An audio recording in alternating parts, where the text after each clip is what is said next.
जय दोस्तों, वंदे मातरम। आप लोगों को पता होगा कि अफगानिस्तान का ही नाम तालिबान हो गया है।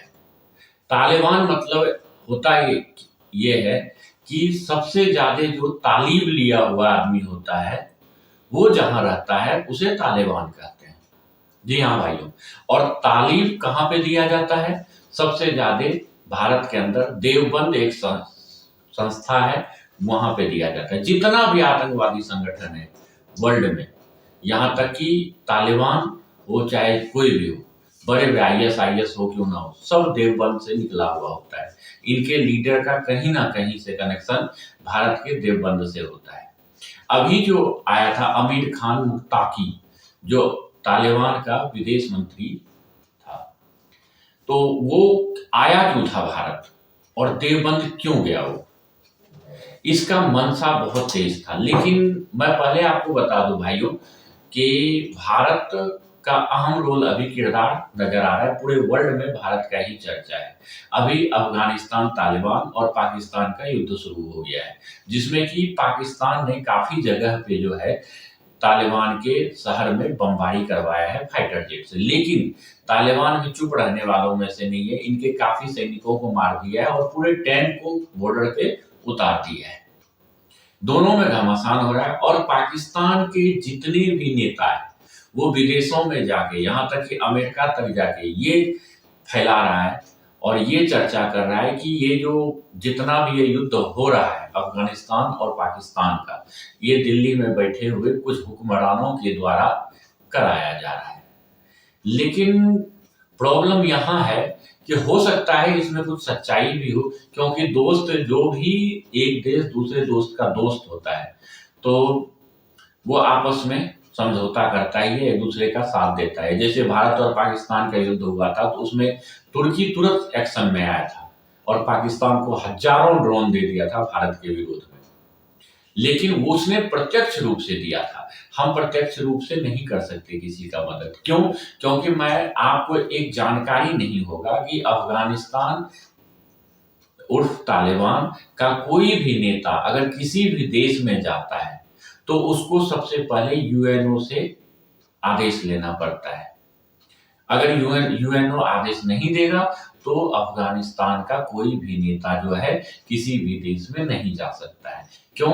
क्योंकि तालिबान को एक प्रतिबंधित संस्था माना गया है आतंकवादियों का, और वो आज के डेट में अफगानिस्तान पे शासन कर रहा है। लेकिन वहां से बहुत ज्यादा फायदा उठाने के लिए बहुत सारे देश ऐसे हैं जो कि उनके पास जा रहे हैं, उनकी तरफ झुकाव हो रहा है। लेकिन हमारा एक बहुत बड़ा पोर्ट है वहां पे, चाबहार पोर्ट, जो भारत ने विकसित किया था, उसके संरक्षण के लिए भी भारत को कहीं ना कहीं उससे संबंध अच्छा बना के रखना पड़ता है।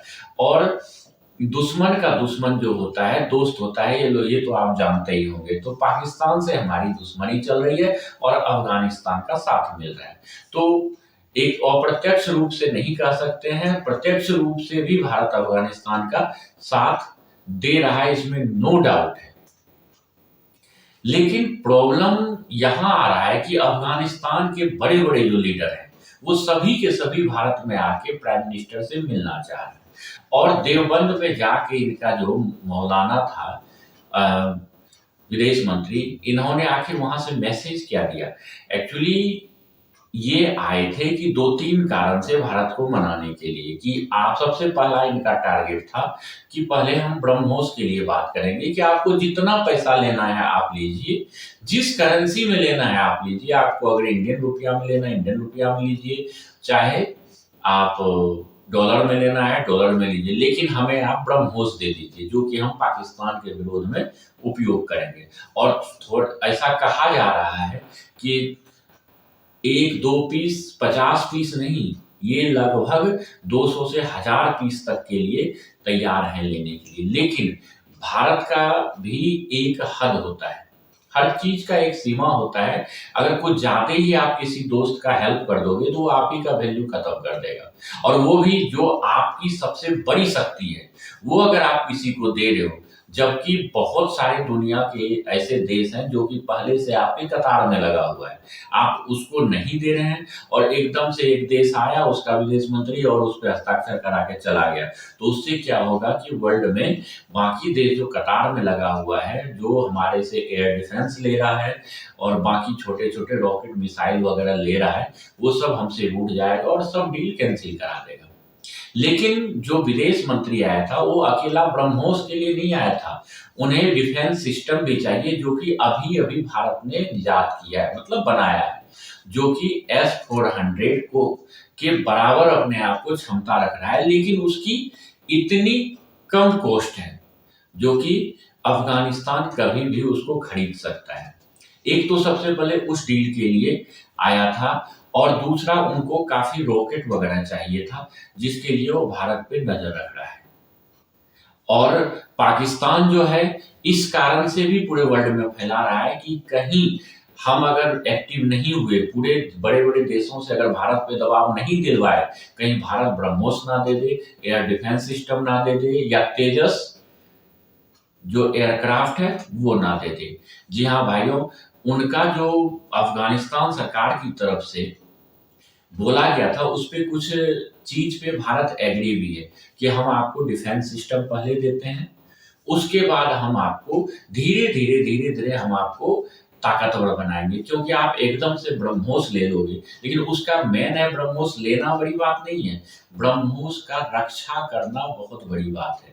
ब्रह्मोस का रख-रखाव बहुत बड़ा बात होता है, क्योंकि हाथी तो सभी कोई ना कोई सभी खरीद लेता है, लेकिन उसको पालना जो होता है बहुत ज़्यादा मुश्किल होता है, उनको खिलाना बहुत मुश्किल होता है। उसी तरह ब्रह्मोस लेने से पहले आप अपना एरिया सिक्योर कर लो, क्योंकि भारत का जो बात होता है वो अफ़गानी जितने भी नेता होता है उनके पल्ले बंध जाता है और उन्हें यकीन हो जाता है। तो यहाँ पे उनको पूरा यकीन हो गया कि हमें ब्रह्मोस लेने से पहले उनके रख-रखाव के लिए हमारा शहर को सेफ करना पड़ेगा। तो अब सेफ कैसे होगा? तो सेफ होगा सबसे पहले एयर डिफेंस से। तो भारत ने उनको बताया कि आपको जितना भी एयर डिफेंस चाहिए, वो सब हम आपको देने के लिए तैयार हैं। दूसरा, अगर एयर डिफेंस कभी ना कभी वो हो जाता है कि मतलब फेल हो जाता है, तो उस टाइम पे आपको ड्रोन की आवश्यकता होगा, उस टाइम पे आपको रॉकेट लॉन्चर की आवश्यकता होगा, आपको छोटे रेंज वाले मिसाइल की आवश्यकता होगा। तो हम आपको एयर डिफेंस देते हैं, रॉकेट देते हैं, तो ये सब चीज़ हम आपको देने के लिए तैयार हैं। लेकिन उनमें बार-बार जोर दिया जा रहा था अफ़गानिस्तान की तरफ से कि हमें ब्रह्मोस और जेट फाइटर में तेजस चाहिए। तो इन्होंने बोला ठीक है, हम तेजस भी देने के लिए आपको तैयार हैं और ब्रह्मोस भी हम देने के लिए तैयार हैं, क्योंकि भारत को भी पता है कि हम डायरेक्ट मना नहीं कर सकते हैं, और उनके हिम्मत भी नहीं है अफ़गानिस्तान का कि तुरंत उतना पीस वो ले ले। तो इसलिए इसने मना भी नहीं किया और दिया भी नहीं। हाँ, लेकिन गुप्त सूत्रों से ये कहा जा रहा है कि एयर डिफेंस जो हमने निर्यात किया है भारत ने, और दूसरा छोटे-छोटे मिसाइल है कम रेंज वाला और रॉकेट लॉन्चर भारत से देने के लिए तैयार है और जल्द ही हो सकता है अफ़गानिस्तान का दूसरा लीडर भी आ सकता है भारत और आपस में समझौता के लिए। लेकिन प्रॉब्लम यहाँ आ रहा है कि ये बात जब समझौता अभी नहीं हुआ है तो अमेरिका को खटक गया है, ब्रिटेन को खटक गया है, फ्रांस को खटक गया है, इन सबों को खटक गया है। तो ये लोग अब एक तरह से दबाव दे रहा है कि यूएनओ से परमिशन ही ना मिले कोई भी नेता को अफ़गानिस्तान के, जो कि वो भारत जा सके। अरे भारत जाने के लिए अफ़गानिस्तान के नेता को मान लो आप आदेश नहीं दोगे, कन्फर्म नहीं करोगे, लेकिन भारत का लीडर तो कभी भी जा सकता है, उसके लिए आपको आदेश की ज़रूरत ही नहीं है। तो वहाँ पे हो जाएगा दोनों का दस्तावेज आपस में साइन। लेकिन ये लोग क्या करता है, कोई ना कोई नुस्खा लेके चाहता है किसी तरह भारत को डाउन करें और विश्व का जो बाजार है उसमें भारत का जो हिस्सेदारी है वो एकदम से कम कर दिया जाए। जलने वालों की कमी नहीं होती है, ना गांव में होता है, ना शहर में, ना वर्ल्ड में, ना दुनिया में, कहीं भी नहीं होता है। इसलिए क्या है कि जैसे आपने देखा होगा कि फ्रांस के साथ भी भारत अब डील जो है अपना तोड़ने वाला है। एक करार हुआ था फ्रांस के साथ, कुछ रक्षा समझौता हुआ था, कुछ हथियार, गोला बारूद, जेट फाइटर वगैरह का डील हुआ था, जो कि अब फ्रांस से डील टूटने वाला है और वो जर्मनी की तरफ शिफ्ट होने वाला है, जिससे कि फ्रांस जो है बहुत आहत है और वो भी अभी अमेरिका के पाले में जाके बैठा हुआ है। और दूसरा, अमेरिका क्या है, भारत के ऊपर इतना बड़ा टैरिफ लगाया और फ्रांस ने क्या किया, अमेरिका के कारण उसका समर्थन कर दिया, जिस कारण से भारत का तो आपको रुख पता है कि जो भारत के विरोध में जाएगा उससे पूरा डील ही तोड़ दिया जाएगा। सेम वही कहानी हुआ, जर्मनी जो अमेरिका का साथ नहीं दिया था, उसका सामान भी फ्रांस से अभी अच्छा, मतलब वैश्विक स्तर पे अच्छा माना जाता है। इसलिए भारत ने फ्रांस का भी डील जो है कैंसिल करके जर्मनी की तरफ शिफ्ट कर दिया भाइयों। धन्यवाद।